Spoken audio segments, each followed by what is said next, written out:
তোমরা ভয়ে ভীতু হয়েও না, তোমরা হতাশ হয়ে যেও না। আজকে ওয়াসিম রেজভি হিন্দু হয়ে গেল, নূপুর শর্মা নবীর বিরুদ্ধে কথা বলল, কোনো চূড়ান্ত সিদ্ধান্ত হলো না, শুধু আমরা হইচই করেই ফেললাম।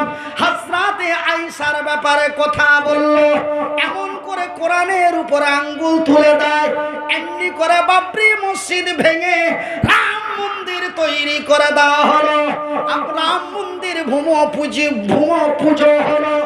এমনি করতে করতে আমরা আর কত সহ্য করব ভাইজান? কখনো তালাকের উপরে হাত লাগিয়ে দেওয়া হয়, আবার বর্তমান কি আরেকটার উপরে হাত উঠিয়েছে। সেটা কি বাবা? সেটা কোনটা?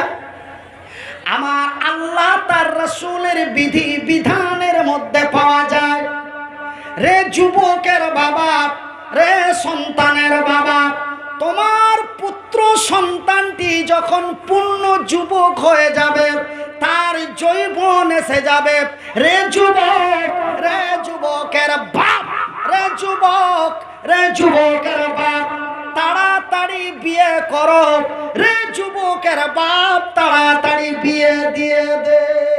18-32 বলে গল্প নেই।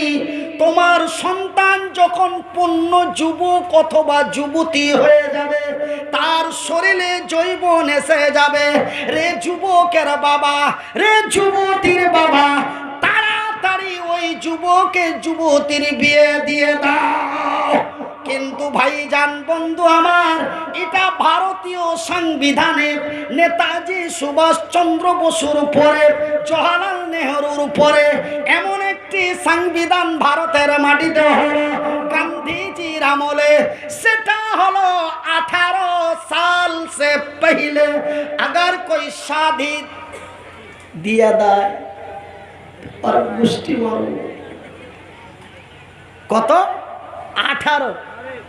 কিন্তু ভাইজান বন্ধুরে, 2022 সালে আমাদের মাননীয় শ্রী নরেন্দ্র মোদীর আমলে একটি সংবিধান নতুন করে তৈরি করা হচ্ছে।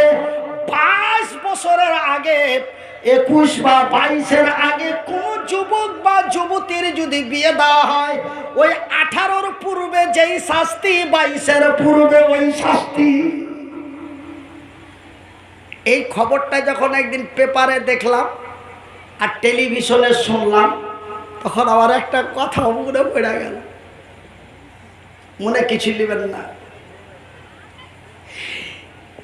বুঝতে পারলেন কোনটা কথা? ওই মুস যখন বাড়ায়নি তখন রেডিতে একটা গান শুনছিল। কি গান? হাওড়া থেকে 17গাছি হাফ টিকিটে পৌঁছে গেছি বাবুজি, আমি 16 পেরিয়ে গেছি।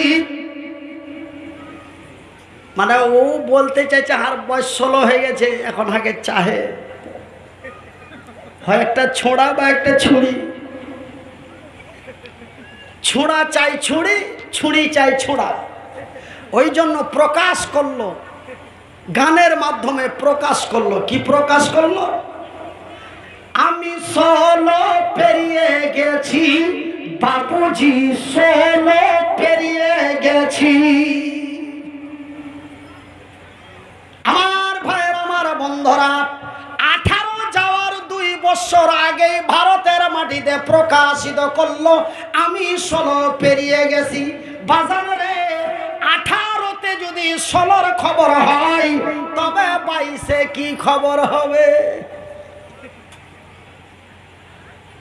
আমার ভাইরা, কথাগুলি হেসে উড়িয়ে দিবেন না, একটু ভেবে দেখার চিন্তা করুন।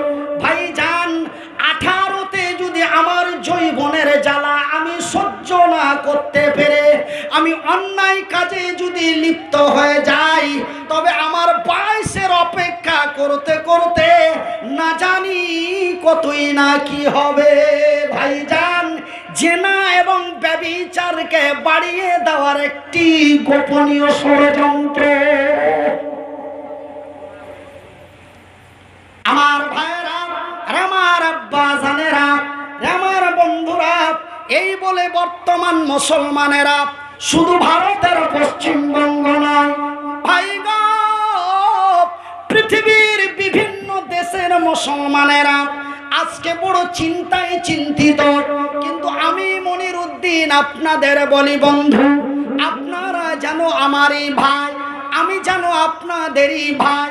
যদিও বাড়ি আমার মালদা ডিস্ট্রিক্টের হরিশ্চন্দ্রপুর থানায় হয়, তবুও জানো আমি আপনাদেরই ভাই।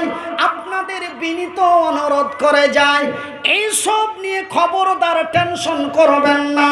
কেন আমি মনিরউদ্দিন টেনশনের কথা বলি না। আমার আল্লাহ নিজেই তার জিবরিল দ্বারাই, জিবরাইল মারফতে নবীর কাছে খবর পৌঁছে দিয়েছেন, রে বিশ্বের সংখ্যালঘু ইমানদার মুসলমানেরা, রে মক্কা মদিনা তায়েফের সংখ্যালঘু ইমানদারেরা, রে আমার নবী এবং নবীর সাহাবীরা, তোমরা আবু জেহেলের অত্যাচার নির্যাতনে হতাশ হয়ে যাও না, গমগীন হয়ে যেও না, ভয়ে ভীতু হয়ে যেও না। তোমরা ভেবো না ওরা ৭৭ আমরা ৩০, তোমরা ভেবো না ওরা ৭৫ আমরা ২৫।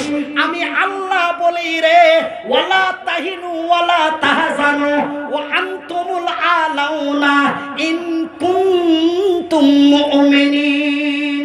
তোমরা তোমাদের ঈমানটা মজবুত করো, আমার উপরে তাওয়াক্কাল বিশ্বাস ভরসা করো। আমি আল্লাহ, আমার ওয়াদা, আমি আল্লাহ, আমার ওয়াদা, আমার জমিনে আমি ঈমানদারের বিজয় করব। নারে তাকবীর। ছিল না? ছিল? এইগুলা থাকার পরেও কেন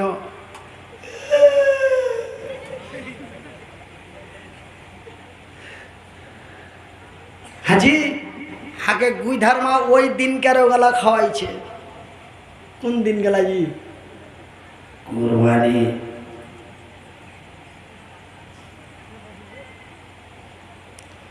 ফের এগুলা কইতে গেলে ফের তখন ফতুয়ালিয়া টানাটানি হয়ে যাবে, কইছে কুরবানির গোশার দিন খাওয়া যায়। তুমি এই কুরবানি থেকে ওই কুরবানিও খাইতে পারো, এটা আমার জানা আছে। সন্দেহ হলে হাত থেকে মোটা মোটা মুলবির কাছে জেনে নিবে, উঁচা উঁচা গালার কাছে। জাগে জাগে জাগে রে মুসলমান, জাগে জাগে জাগে রে মুসলমান, চৌদিকে ফিরিয়ে দেখ তুই তৌহিদি ফরমান। আমার ভাইরা, আমার বন্ধুরা, আমার আব্বা জানেরা, তবে এটা আমার আল্লাহর ওয়াদা, তোমরা ঈমানটা মজবুত করো, আমার উপরে তাওয়াক্কাল বিশ্বাস ভরসা করো। আমি আল্লাহ, আমার ওয়াদা, আমি তোমাদের বিজয় করব। ভাই গো, আমার আব্বা জানেরা, আমি মনিরউদ্দিন আপনাদের এই ভাটল আনসারি পাড়ার মহিলা মাদ্রাসার প্রাঙ্গণে আমার কলমের কালি দিয়ে লিখিত চ্যালেঞ্জ করে যাচ্ছি, বিজয় যদি হতে চান, কল্যাণময় যদি হতে চান, শান্তি বিরাজ যদি করতে চান, ভাই গো, মৃত্যুর পরে জাহান্নাম থেকে বেঁচে যদি জান্নাতে যেতে চান, তবে অন্যায়ের মুখে লাথি মেরে, বাতিলের মুখে ঝাঁটা মেরে, মিথ্যার উপরে পেশাব করে সত্যের পতাকাটা হাতে নিন, মদের বোতলগুলি ভেঙে চুরমার করে দিন, সুদের খাতা থেকে নামটা কেটে দিন। আমি মনিরউদ্দিন গ্যারান্টি চ্যালেঞ্জ দিয়ে বলছি, সেই দিন মক্কা মদিনা তায়েফের মাটিতে ৩,০০০ সৈন্য বিজয় করেছিল ১ লাখের কাছে। কত কত কতর কাছে কত ভাই? ৩,০০০,০০০ কাছে কত? ১ লাখ। তবে ওরা তো আমাদের মতো বেঈমান ছিল না। আজকে আমি মনিরুদ্দিন বেঈমান, আজকে মনিরুদ্দিন আমার কথার দাম নাই। আমি সকাল বেলায় বলি এক কথা, সন্ধ্যা বেলায় বলি আর এক কথা। জায়গাতে থাকি তখন বলি একরকম, রাস্তায় চলি তখন আর এক রকম।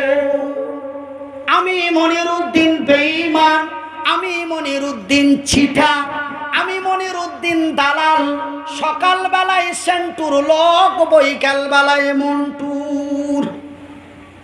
এই তো আমি মনিরুদ্দিন, সামান্য হাফ সিগারেটে ইমান বিক্রি করে দিই। কি ভাই কথা কি খুব বেড়ে বেড়ে বলে দিছি নাকি? ছোট চাংড়া ফেরা তো বড় বড় কথা কইছো, মন খারাপ হয়েছে নাকি? হক কথায় বাপ বাজার, গরম ভাতে বিলাই বাজার। রাসূল বলেন আল হক মররুন, হক কথা কড়া। আমার ভাইয়ের, আমার বন্ধুরা, আমার আব্বা জানেরা, আমি মনিরুদ্দিন আপনাদের ওই দিনের কথা আর বর্তমানের কথা বলি। ভাই গো, সেই দিন নেতৃত্ব চলছিল আবু জেহেলের, আজকে নেতৃত্ব চলে শ্রী নরেন্দ্র মোদীর। সেই দিন অত্যাচার, অবিচার, নির্যাতন হতো মুসলমানের উপরে, বর্তমান নির্যাতন, নিপীড়ন হচ্ছে মুসলমানের উপরে। ভাইজান বন্ধুরে, তবে সেই দিন ওরা মক্কা মদিনা তায়েফের মাটিতে বিজয় করলো, এরা কেন পিটনি খেল?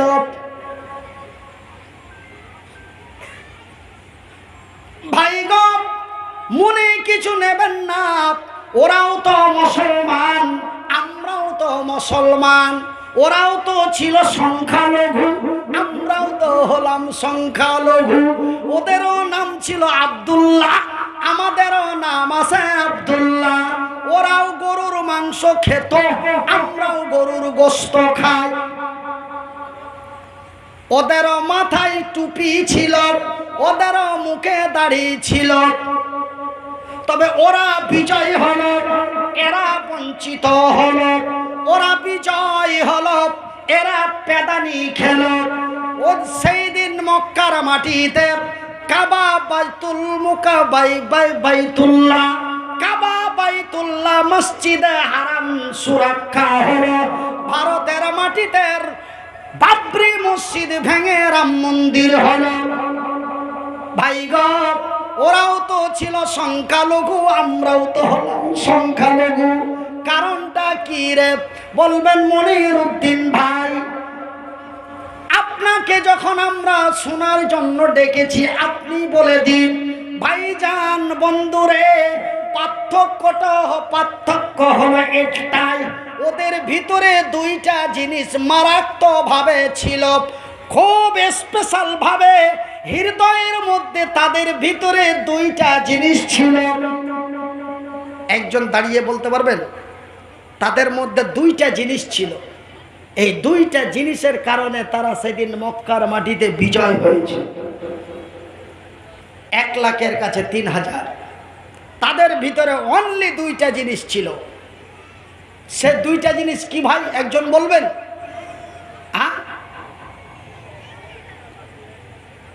ওই যে কাঁচা বাদাম। কে কাঁচা বাদাম বলে?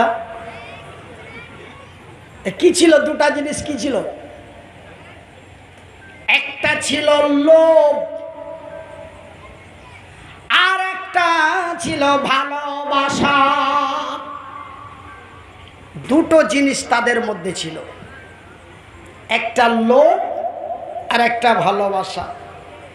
একটা চ্যাংড়া একদম মুছে পাক দিয়ে ওটা বলবি, এগুলা কোনো ওয়াজ হইল কেন ভাই? কেন কেমন কেমন ওয়াজ ফের কেমন? আপনি যে বলছেন ওদের মধ্যে দুইটা জিনিস ছিল, একটা ছিল লোভ আর একটা ছিল ভালোবাসা। তা আমাদের মধ্যে কি সেটা নাই? সে দুটো তো আমাদের মধ্যেও আছে। কি আছে জি ভাই? বলছে মনিরুদ্দিন ভাই, খোদা না খাস্তা আমি যদি জানতে পারি মনিরুদ্দিন ভাই রায়গঞ্জ থেকে শিলিগুড়ি 5 লাখ টাকা সঙ্গে নিয়ে যাচ্ছে, যদি বাই চান্স জানতে পারি আপনাকে ডালকলা পৌঁছাতে দিব না, মাল কেড়ে নেব। আমাদের লোভ কি কম আছে? তারপরে আর একটা কি আছে বলছেন মনিরউদ্দিন ভাই, আপনি বললেন তাদের ভিতরে ছিল তাদের ভিতরে তারা ছিল বড় লোভী, তারা ছিল বড় প্রেমিক। তবে লোভ আমাদের মধ্যে আছে এবং প্রেম ভালোবাসা আমাদের মধ্যে আছে। দেখবেন আমার মোবাইলটা দেখেন, নাম্বার আছে 5টা। কয়টা কয়টা? ছোড়া বুঝা নিয়েছে। নাম্বার আছে 5টা, 3টা ব্ল্যাক লিস্ট করে রেখেছি আর 2টাতে চলছে। আমরা কি ভালোবাসায় কম? তবে ওদেরও ভিতরে ভালোবাসা, আমাদেরও ভিতরে ভালোবাসা। ওদেরও ভিতরে ছিল লোভ, আমাদেরও ভিতরে আছে লোভ। তবে ওরা কেন বিজয় হলো, এরা কেন বঞ্চিত হলো? ওরা কেন বিজয় হলো, এরা কেন লাঞ্ছিত হলো? ওরা কেন বিজয় হলো, এরা কেন পাতানি খেলো? ওরা কেন বিজয় হলো, এরা কেন পিটনি খেলো? তার কারণটা হলো ভাইজান, ওই আধহুচলার কথা ঠিক, ওদের মধ্যেও আছে 2টা, আমাদের মধ্যেও আছে 2টা।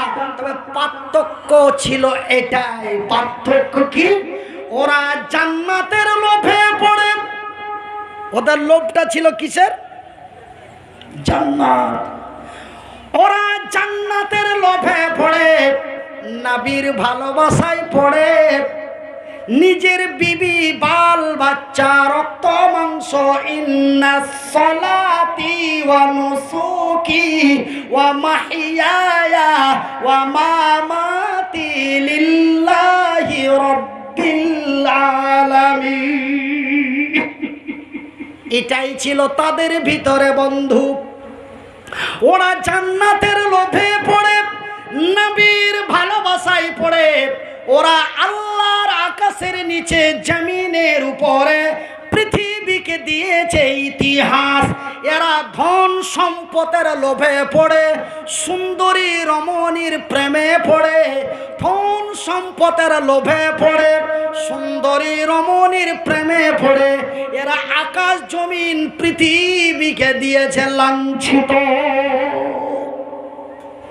ওরা বিজয় হলো, এরা পিটনি খেলো। আমার আল্লাহ বলেন, রে বিশ্বজগতের নর নারীরা, রে বাংলার সংখ্যালঘু ইমানদারেরা, রে বাংলার সংখ্যালঘু মুসলমানেরা, রে ভারতের সংখ্যালঘু মুসলমানেরা, কেনই বা তোরা টেনশন করিস? টেনশন করিস না, হতাশ হয়ে যাস না। আমার উপরে তাওয়াক্কাল, বিশ্বাস ভরসা করো। মদের বোতলগুলি ভেঙে দাও, সুদের খাতা থেকে নামটা কেটে দাও, মিথ্যার মুখে দাঁড়িয়ে পেচ্ছাব করে সত্যের পতাকাটা হাতে নাও। আমি আল্লাহ, আমার ওয়াদা, আমি তোমাদেরই কল্যাণ করব। মোহাম্মদ তুমি ওগো খোদার পিয়ারা, আমি নামায়ের তুমি নয়নের তারা, নয়নের তারা। এসেছিলেন তুমি ওগো, এসেছিলেন তুমি ওগো সেই নিশিরাতে, মুখেতে খোদার বাণী, মুখেতে খোদার বাণী, কোরআন নিয়ে হাতে। ভাইজান, আল্লাহর আকাশের নিচে জমিনের উপরে, আল্লাহর আকাশের নিচে জমিনের উপরে সব চাইতে কোরআনের বড় শত্রু নাম হলো তার আবু জেহেল। কিন্তু ভাইজান আবু জেহেল পৃথিবীকে একটি ইতিহাস দিয়ে গেছে। সেই ইতিহাসটা কি রে? আজকে ভারতের মাটিতে একজন মন্ত্রী, নাম তার শ্রী নরেন্দ্র মোদী, তিনিও কয়েকটি ইতিহাস ভারতবাসী নয় পৃথিবীবাসীকে দিয়েছে। তবে তার ইতিহাসটা আপনাদের বলি বন্ধু। সব চাইতে বড় কোরআনের শত্রু, নাম তার আবু জেহেল। কিন্তু আবু জেহেল আবার চুরি চুরি করে কোরআন শুনতো। কোরআন শুনতে এবং বুঝতে এত মজা, কোরআন শুনতে এবং বুঝতে এত মজা যে কোরআন যখনই শুনবেন তখনই আপনাকে মজা লাগবে। কিন্তু আমি মনিরউদ্দিন আজকে এই ওয়াজটা করলাম, পরশু দিন যদি আবার এই ওয়াজটা করি, 1 মাস পরে যদি আবার এই ওয়াজটা করি, 15 দিন পরে আবার যদি এই ওয়াজটা করি, মামুর বাটা খালি ঘুরে ঘুরে ওইটাই ওয়াজ করছে। কিন্তু ভাইজান সকাল থেকে নিয়ে সন্ধ্যা পর্যন্ত, দিন থেকে নিয়ে রাত পর্যন্ত সূরা ফাতিহা কতবার শুনছেন? একবার খিদিবিদি লাগছে? লাগে? খিদিবিদি লাগে? লাগে না। তো ভাইজান কোরআনের বড় শত্রু আবু জেহেল, কিন্তু আবু জেহেল চুরি করে করে কোরআন শুনতো। তবু সবু গমনিতে দিয়েছিলেন পাহারা।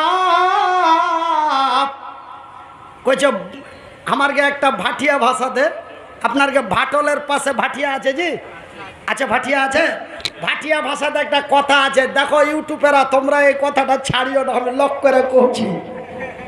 হ্যাঁ, তোমরা এটা কথা ফেরা নেটে দিও না, আমি খুব আস্তে করে কইছি, আপনারাকে মনে কেউ খারাপ নিবে না, কোহে বিলে কইছি। কিন্তু একদিন আমার বয়স যখন মোটামুটি 14.5-15 ছিল, মুজ গেলা 1-2টা করে কান্ধার গালা দেখা দিয়েছিল।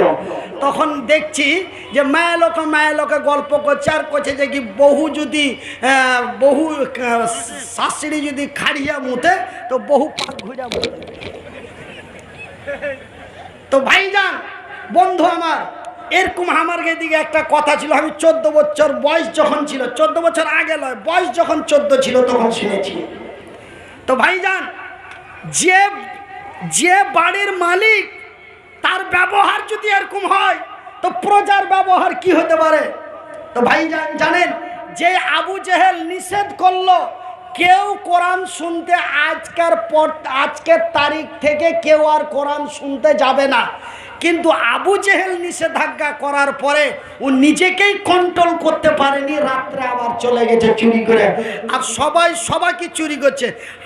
আমি যাব ওই মামুর বেটা না দেখে, আমি যাব ওই মামুর বেটা না দেখে, আমি যাব ওই মামুর বেটা না দেখে।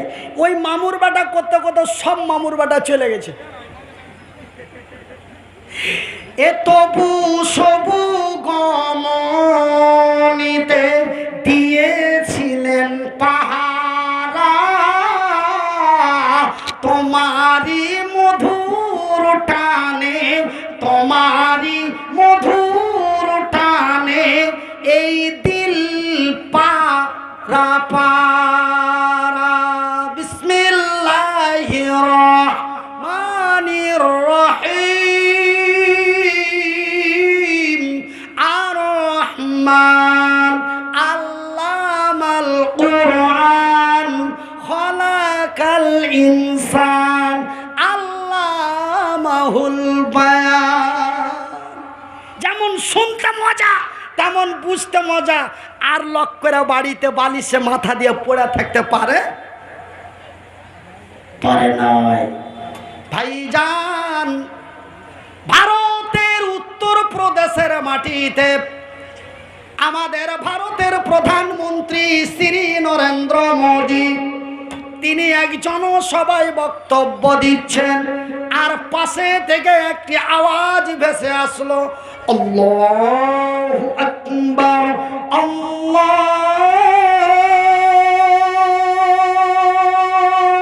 আকবার। মোদী চুপচাপ। এর থেকে ভালো মানুষ মনে হয় আল্লাহর জমিনে আর আসেনি, আর আসবে না। তার বিরোধিতা করছি না, তবে সে আওয়াজটার মধ্যে আছে কি? যেই সব আওয়াজ নিয়ে রাজনীতি করবে,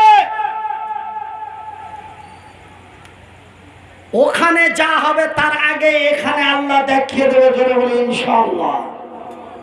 এই সব নিয়ে যারা, ধর্ম নিয়ে যারা রাজনীতি করতে চায়, আমি তিনাদের বিনীত অনুরোধ করব, ধর্ম নিয়ে রাজনীতি করবেন না। আমরা ভারতীয় মুসলমান, ভারতের মাটিতে গণতান্ত্রিক দেশে আমরা বাস করি। আমরা এই ভারতকে স্বাধীন করে রক্ত দিয়েছি, ইতিহাস তার সাক্ষী দেবে। আজকে আমরা সেই ইতিহাসগুলো পড়তে চাই না। আমরা পড়তে চাই না নেতাজি সুভাষচন্দ্র বসুর কথা, আমরা পড়তে চাই না জওহরলাল নেহেরুর কথা, আমরা পড়তে চাই না মৌলানা আবুল কালাম আজাদের কথা, আমরা পড়তে চাই না শ্রী রবীন্দ্রনাথ ঠাকুরের কথা, আমরা পড়তে চাই না কাজী নজরুল ইসলামের কথা। আমার ভাইয়েরা, আমার বন্ধুরা, তারা কোনোদিন সাম্প্রদায়িক তৈরি করতে বলেন নাই। আমি সেই সব কথা বলে আপনাদের মেজাজ বা মন খারাপ করছি না। ভাইয়েরা আমার, বন্ধুরা আমার, আব্বা জানের আমার, আমি মনিরউদ্দিন আপনাদের বলি, একই রাস্তা, একই রাস্তা, একটাই পথ। আজকে আমরা বিপদের মাঝখানে পড়েছি আমাদের কারণে। পাপ কোনদিন বাপকে ছাড়ে না, একটি সাধারণ কথা নাই ভাই? পাপ কোনদিন বাপকে ছাড়ে না, অন্যায় কোনদিন মেনে নেওয়া যায় না। ভাইজান, বন্ধুরে, আমার আব্বা জানেরা, আমি মনিরউদ্দিন দুবেলা ঠিক করে খেতে পাই না, কিন্তু পশ্চিমবঙ্গের মাটিতে 12x15 এক বিশাল রুমের মধ্যে টাকার বান্ডিল বললে ভুল হবে, পেটি আর পেটি, কি পেটি আর পেটি, বান্ডিল তো কমের মধ্যে। আমার ভাইয়ের, আমার বন্ধুরা, আমার আব্বা জানেরা, পাপ কোনোদিন বাপকে ছাড়ে না, অন্যায় কোনোদিন মেনে নেওয়া যায় না। ভাইজান, বন্ধুরে আমার মাদ্রাসার জন্য এটাকে একটু আলাদা করে কাইটা তোমরা ফেসবুক, ইউটিউব যেখানে সেখানে ছাড়িয়ে তো ভাইজি। ওই যে আপনারা তীরমোহনীতে লাইট গেলা দেখছেন না, ওই তীরমোহনীতে যে লাইট গেলা আছে, ওই লাইট গেলার জন্য আমার মাদ্রাসা, আপনারা জানেন আমার একটা মাদ্রাসা আছে, আমার মাদ্রাসাতে একটা লাইট গলার জন্য পাগলা শিয়ালের মতন করে 4-5 জনাকে বলেছি, কিন্তু টাকা নাই, তহবিল খালি। তহবিল কেনা খালি হবে? তহবিল থেকে টাইটা যদি ঘরের ভিতরে ভরে তালা বেড়া থাকে, তহবিল খালি হবে না। भाईजान, पाप किसी पाप को पहचानता नहीं। আমার ভাইরা, আরে আমার আব্বা জানেরা, আমার ভাই জানেরা, আমি মনিরউদ্দিন আপনাদের একটা কথা আজকে বলে যাব, আপন ভাই মনে করে। ভাই গো, সেই দিন মক্কা মদিনা তায়েফের মাটিতে যারা বিজয় করে পৃথিবীকে ইতিহাস দিয়েছিল, তার মধ্যে এক তরুণের কথা, এক যুবকের কথা আপনাদের বলি, এক যুবতীর কথা আপনাদের বলি। একজনের বাড়ি হলো মক্কা, আর একজনের বাড়ি হলো মদিনা।